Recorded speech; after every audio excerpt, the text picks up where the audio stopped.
Tu prends un cahier, un stylo, les rideaux vont s'ouvrir, tu regardes une fois, ou 2 fois, voire 3 fois, puis tu refais toi-même l'exercice. Antilles-Guyane, septembre 2014. Exercice 3.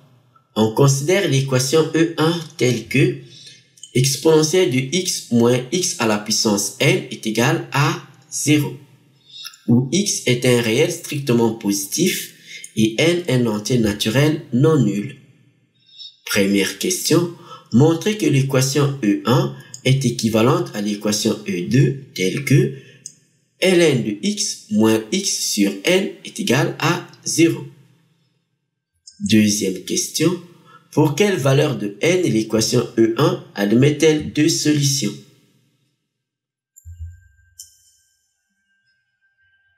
Nous allons corriger l'exercice 3 Antilles-Guyane, septembre 2014. Dans cet exercice, on nous dit, on considère l'équation E1 telle que exponentielle de x moins x à la puissance n est égale à 0, où x est un réel strictement positif et n un entier naturel non nul. La première question, montrer que l'équation E1 est équivalente à l'équation E2 telle que ln de x moins x sur n est égal à 0. C'est très simple. Alors, nous avons ici l'équation E1 et ici, nous avons l'équation de E2. On nous demande de montrer l'équivalence entre ces deux équations. Alors, on part donc de l'équation E1. Nous avons notre équation E1. On a exponentielle de x moins x à la puissance n est égal à 0. Alors, en emmenant moins x à la puissance n dans l'autre membre, ça change de membre, ça change de signe. Donc, on a l'équivalence avec l'équation exponentielle de x est égal à x à la puissance n. Alors, à ce niveau, on va prendre l'image par la fonction ln, le logarithme de Neper. Et nous obtenons donc l'équivalence ln de exponentielle de x est égal à ln de x à la puissance n. Alors, ici, on va appliquer le fait que ln de exponentielle de x, c'est l'identité. ln de exponentielle de x est égal à x. Et ici, ln de x à la puissance n, d'après les propriétés de la fonction ln, ça fait n ln de x. Nous obtenons l'équivalence avec cette équation, x est égal à n ln de x. Alors ici, on nous dit ln de x est moins x sur n est égal à 0. Alors ici, on va donc diviser le tout par n. N est supposé, on nous dit ici, est un entier naturel non nul. Donc, en divisant le tout par n, cette équation, nous obtenons celle-ci, x sur n est égal à ln de x. Ici, on a E2, c'est ln de x moins x sur n est égal à 0. Donc, ici, il suffit donc de ramener x sur n dans l'autre membre. Et nous obtenons ln de x moins x sur n est égal à 0. On obtient bien l'équation E2. Deuxième question. Pour quelle valeur de n l'équation E1 admet-elle 2 solutions? Alors, on nous pose la question, pour quelle valeur de n l'équation E1 admet-elle 2 solutions?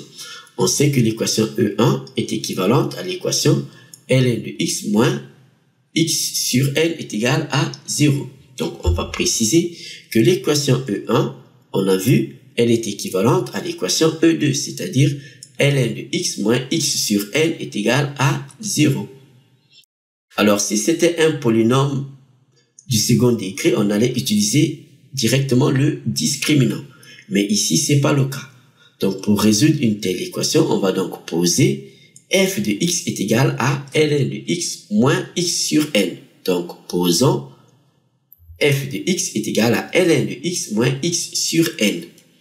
Ce qui montre que l'équation exponentielle de x moins x à la puissance n est égale à 0, qui est équivalente à l'équation ln de x moins x sur n est égal à 0. Cette équation est donc équivalente à l'équation f de x est égal à 0. Parce que f de x, c'est ln de x moins x sur n. Donc, on va écrire que ceci est équivalent à f de x est égal à 0. Alors, pour résoudre l'équation f de x est égal à 0, on va étudier les variations de la fonction f. Donc, on va étudier la fonction f.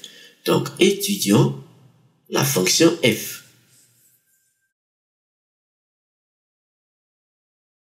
nous avons notre fonction f de x est égal à ln de x moins x sur n.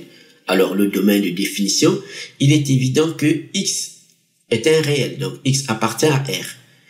Par contre, ln de x n'est défini que pour x strictement positif. Donc, on va dire que notre fonction f est définie pour x strictement positif. Pourquoi? Parce que ici, elle est définie quel que soit x appartenant à R. Par contre, ici, c'est pour quel que soit x strictement positif. Donc, l'intersection nous donne l'intervalle ouvert de 0 à plus l'infini. Donc, on va préciser que notre fonction f est définie pour tout réel x tel que x est strictement supérieur à 0. C'est-à-dire que f est défini sur l'intervalle ouvert de 0 à plus l'infini.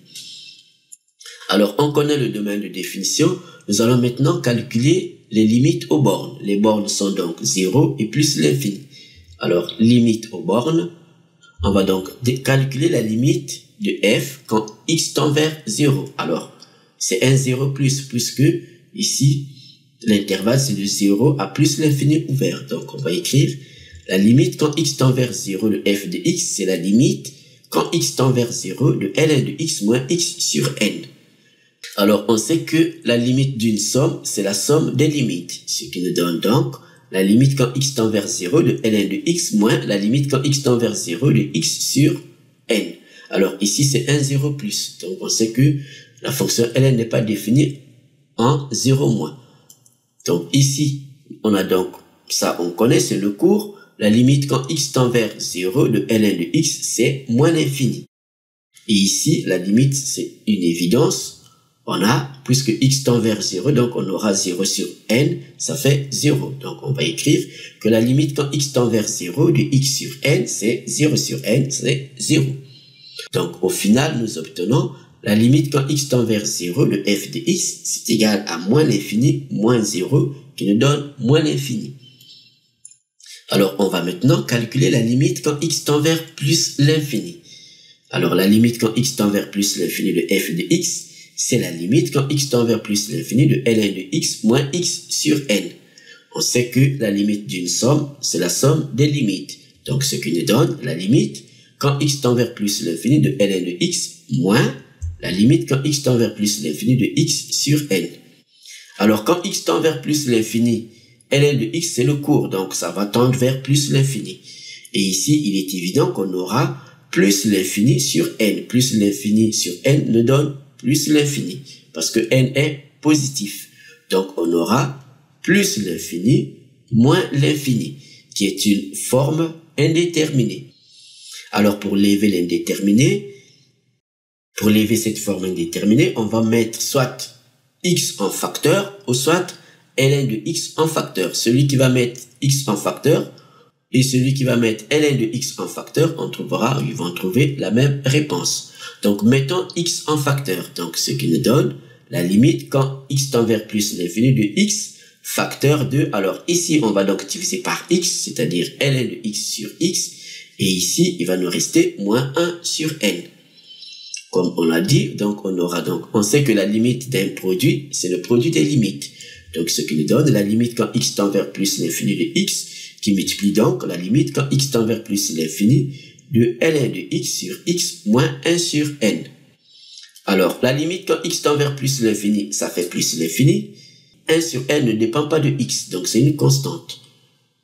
On n'a pas la variable x. Par contre, ici, nous avons ln de x sur x. Alors, cette limite, si on remplace direct, on obtient plus l'infini sur plus l'infini, qui est une forme indéterminée. Mais cette limite, c'est une limite classique, voire le théorème des croissances comparées.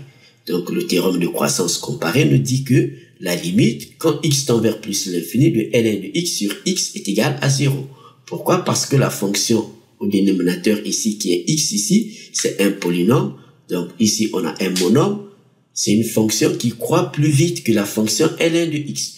Donc, quand au dénominateur, on aura plus l'infini, au numérateur, on n'a pas encore atteint l'infini. Donc, on aura un nombre sur l'infini qui nous donne 0. Donc, la fonction polynôme croît plus vite que la fonction ln, voire le théorème sur la croissance comparée. Alors, au final, on obtient donc la limite quand x tend vers plus l'infini de f de x est égale à la limite quand x tend vers plus l'infini de x qui multiplie la limite quand x tend vers plus l'infini de ln de x sur x moins 1 sur n. Alors cette limite, c'est évident, c'est plus l'infini. Donc on obtient plus l'infini qui multiplie, alors cette limite c'est 0, donc 0 moins 1 sur n. 0 moins 1 sur n, ça fait moins 1 sur n. Multiplié par plus l'infini, ça fait moins l'infini. Alors, on a calculé les limites aux bornes, nous allons faire la continuité et la dérivabilité.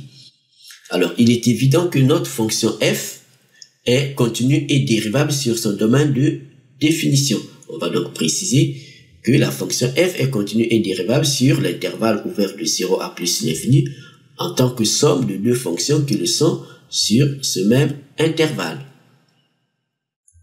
Donc, on peut donc dériver notre fonction f. Nous avons f de x est égal à ln de x moins x sur n. Alors, la dérivée de ln de x, c'est 1 sur x. Ça, c'est évident, c'est connu. Et la dérivée de x, c'est aussi connu, c'est 1. Donc, f' de x qui est égal à la dérivée de ln de x moins x sur n est égal à 1 sur x moins 1 sur n. On peut mettre le tout au même dénominateur et nous obtenons donc 1 fois n moins 1 fois x. Donc, on a n moins x, le tout sur nx. Alors, ici, nous avons l'expression de la fonction dérivée. On peut donc étudier le signe de la fonction dérivée. Donc, on a f' de x est donc strictement positive si et seulement si. Donc, on remplace à la place de f' de x son expression, c'est-à-dire n moins x sur nx est donc strictement positif. Alors, ici, on sait que n est positif, x est positif, donc le produit est positif. Il est évident que le signe de n moins x sur nx est celui du numérateur parce que le dénominateur est positif. Donc, le signe de n moins x sur nx est celui du numérateur, donc celui de n moins x. Donc, on va écrire que cette équation est équivalente à celle-ci. Donc, n moins x est strictement supérieur à 0. Alors ici, on peut facilement résoudre cette équation. On va donc amener n dans l'autre membre. Nous obtenons l'équivalence avec cette équation. Moins x strictement supérieur à moins n. Alors ici, nous avons moins x. On va donc faire sauter ce moins en multipliant le tout par moins 1. On va multiplier l'inéquation par moins 1 tout en sachant que l'inégalité va changer de sens. Donc ici, c'est strictement supérieur, ça va devenir strictement inférieur. Nous obtenons donc, en multipliant par moins 1, on a donc moins 1 fois moins x qui nous donne x strictement inférieur à moins 1 fois moins n qui nous donne n. Donc on a x strictement inférieur à n. Alors ce qui veut dire que f' de x est strictement supérieur à 0 si et seulement si x est strictement inférieur à n. Cela montre que pour x strictement inférieur à n, notre fonction f est croissante.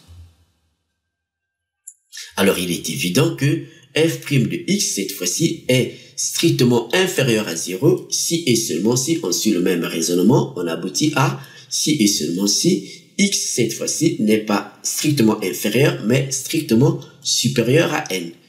Et sur le fait que x appartienne à cet intervalle, c'est-à-dire au-delà de n, on a donc notre fonction f est décroissante. Donc on a f' de x est inférieur à 0, c'est le signe négatif, si et seulement si x est au-delà de n. Donc f est décroissante. Et il est évident que f' de x est égal à 0, donc la fonction dérivée s'annule pour x est égal à n. Donc on va écrire que f' de x est égal à 0 si et seulement si x est égal à n, en suivant ce même raisonnement. Donc f' de x est égal à 0, on a ceci égal à 0, égal à 0, égal à 0, et on arrive à x est égal à n. Donc on va écrire que, alors ici nous avons pour x plus petit que n, c'est-à-dire x strictement inférieur à n, on a f' de x est strictement supérieur à 0. On a le signe plus. Et ici, pour x supérieur à n, on a f' de x inférieur à 0, donc c'est négatif. Donc on passe du signe positif au signe négatif. On conclut que la fonction f admet un maximum au point x est égal à n. Alors, on peut donc faire le tableau de variation, c'est la dernière étape. Tableau de variation, on a donc notre tableau de variation ici. Ici, nous avons x, f' de x, et ici, f de x. Alors, ici, nous avons le domaine de définition, donc on a 0, moins plus l'infini, et ici, nous avons la valeur qui annule la fonction dérivée. C'est n. Alors, ici, 0 est exclu, donc la fonction f n'est pas définie ni dérivable au point x est égal à 0. Et ici, c'est la valeur qui annule la fonction dérivée. Donc, on va mettre un petit 0 ici. Alors, on a dit que f' de x est strictement positif pour x plus petit que n. Donc, pour x plus petit que n, donc pour x compris entre 0 et n, ici, nous obtenons donc plus. Et ici, nous avons le signe moins. Donc, on va préciser. Ici, on a le signe plus et ici, on a le signe moins. Alors, au niveau des variations, on a donc ici une croissance suivie d'une décroissance. Alors, on a calculé la limite quand x tend vers 0 de f de x, on a trouvé moins l'infini. De même, la limite quand x tend vers plus l'infini de f de x, on a trouvé moins l'infini. Alors, il nous reste à compléter cette valeur, c'est-à-dire la valeur de f de x au point x est égal à n. Donc, on va calculer, puisque f de x est égal à ln de x moins x sur n. Donc, on va calculer f de n. En remplaçant dans cette expression x par n, nous obtenons donc f de n est égal à ln de n moins n sur n. Donc, on remplace dans cette expression x par n, on a f de n est égal à ln de n moins n sur n. Alors, n sur n, ça fait 1. Donc, on a ln de n moins 1. Donc, on va donc mettre ln de n moins 1 ici. Donc, on le prend et on le déplace ici. Nous avons donc ici notre tableau de variation. Alors, résoudre l'équation f de x est égal à 0. On peut donc représenter expressément dans ce tableau de variation la droite, l'axe des abscisses. Donc, on va mettre ici, c'est la droite d'équation y est égal à 0 qui correspond donc à f de x est égal à 0. Alors, on voit bien que si ln de n moins 1 est strictement supérieur à 0, on obtient deux solutions, c'est-à-dire au niveau des croisements ici. Donc, pour x compris entre 0 et n, on aura une solution. Et pour x compris entre n et plus l'infini, on aura une autre solution. Donc, on aura deux solutions. C'est le cas où ln de n moins 1 est strictement supérieur à 0. Et si ln de n moins 1 est strictement inférieur à 0, donc l'axe des abscisses va être au-dessus du maximum, donc on n'aura pas de solution. Alors, on va donc écrire. Alors, comme on vient de le dire, pour que l'équation f de x est égale à 0 admette deux solutions, il suffit que le maximum, c'est-à-dire ln de n moins 1, soit strictement supérieur à 0. Donc, on va résoudre cette inéquation. On a donc, en amenant ce moins 1 dans l'autre membre, nous obtenons donc ln de n strictement supérieur à 1. Alors, on sait que 1, c'est ln de e, parce que ln de e est égal à 1. Donc, nous obtenons donc l'équivalence avec l'inéquation ln de n strictement supérieur à ln de e.